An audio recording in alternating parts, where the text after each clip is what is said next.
बांझ एक रुला देने वाली कहानी। राधा ने अपना रास्ता चुन लिया। आत्महत्या, हाँ ठीक सुना आपने, पर किसी के लिए यह बात गले नहीं उतर रही थी, क्योंकि बड़ी ही सुंदर और आज के ज़माने की नारी थी वो। स्पष्टता तो उसके स्वभाव में बसी थी। आज के ज़माने के हिसाब से बोला जाए तो बहुत भाग्यशाली महिला थी वो। आस पड़ोस वाले लोग ईर्ष्या करते थे उसकी किस्मत से। भरा पूरा परिवार, सास ससुर, ननंद, देवर, एक अच्छा पति, बच्चे, कुल मिलाकर एक दूसरे के लिए हर वक्त हाजिर। पति की मासिक आय 6 अंकों वाली, हर रविवार पति के संग घूमने जाना, क्लब, डिस्को, कहीं किसी चीज़ की कोई रोक टोक कुछ नहीं। कुंवारी लड़कियों में राधा के मॉडर्न कपड़े और उसके खुले हाथ के कारण चर्चा का विषय रहती थी वो। सब कुंवारियाँ चाहती थीं कि उन्हें भी राधा जैसी किस्मत मिल जाए।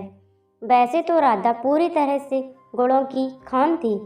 मृदुभाषी दोस्त भी जल्द ही बन जाते थे उसके, क्योंकि खाना बनाने में माहिर थी राधा, तो सबको ही कुछ न कुछ टिप्स भी मिल ही जाती थी।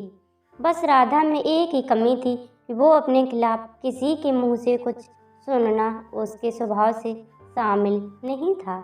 आपे से बाहर हो जाती थी अगर कोई कुछ कह देता उसे तो।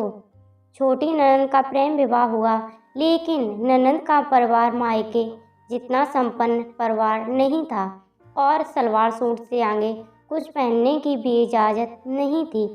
ना ही आए दिन के सैर सपाटे ही थे उसकी नई शादी में, और वो भी प्रेम विवाह होने के बावजूद भी। और यहीं से आरंभ हुआ राधा का दुर्भाग्य। धीरे धीरे ननद कुंठा का शिकार होती जा रही थी। अब वो मायके आती तो राधा पर हर समय कटाक्ष करने लगी थी। 10 सालों में जिस भाभी के हाथों के खाने की तारीफ करते जो ननद थकती नहीं थी, अचानक से भाभी के हाथ का खाना बेस्वाद हो गया था। राधा के जो मॉडर्न कपड़े उस पर खूब फपते थे, बल्कि आधी अलमारी जिस ननंद के द्वारा खरीदे पसंदीदा कपड़ों से भरी थी। वो कपड़े कुछ महीनों में ही ननंद की शादी के बाद राधा के अब पहनने पर भोड़ेपन की संज्ञा से नवाजी जाने लगे थे। ऐसा नहीं था कि अब राधा स्वभाव के विपरीत होकर ननंद की सारी बातों को बर्दाश्त करने लगी थी।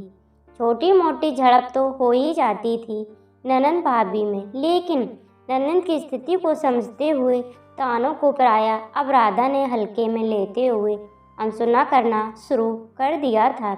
या ये कहना अनुचित नहीं होगा कि कलेश से बचने के लिए चुप्पी का रास्ता अपना लिया था राधा ने। ननंद की कुंठा ने अब विकराल रूप लेना शुरू किया। राधा की चुप्पी उसे खलने लगी थी। अब उसे ऐसे ही एक दोपहर मीन मेघ और तानों के बीच ननंद ने कहा, हीरोइन तो बनती हो पर हो तो बांझ। बच्चा खरीद लाने से बच्चा अपना थोड़े ही हो जाता है। मेरे भाई को एक वंश भी ना दे सकी और मेरे भाई को देखो एक बांझ औरत पर अपना सब कुछ लुटा रहा है।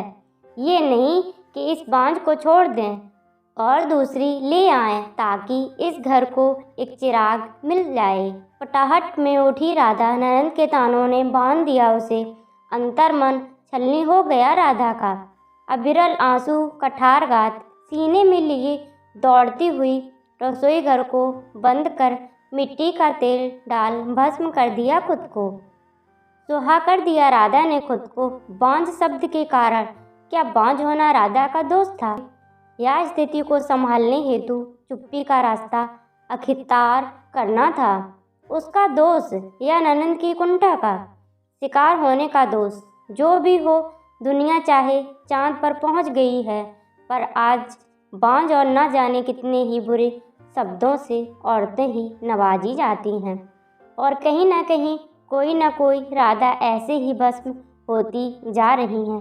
दोस्तों, ऐसी ही कहानियाँ सुनने के लिए चैनल को सब्सक्राइब करें, वीडियो को लाइक करें।